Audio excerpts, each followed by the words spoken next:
testing of Hyundai HGN16 air-circuit breaker. The basic settings will be set by the customer. For testing, we add a 220 volt AC power supply. At first, we trip the breaker manually.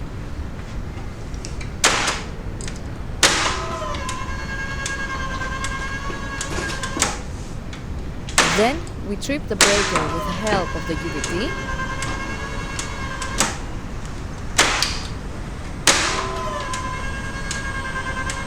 Next, we perform a short time delay test and the breaker trips almost instantly.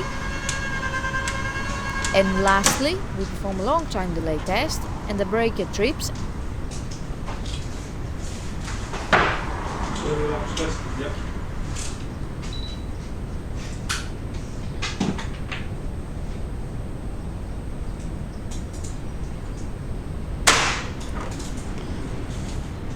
It is now clear that the breaker is operating successfully and is ready to be delivered to the customer.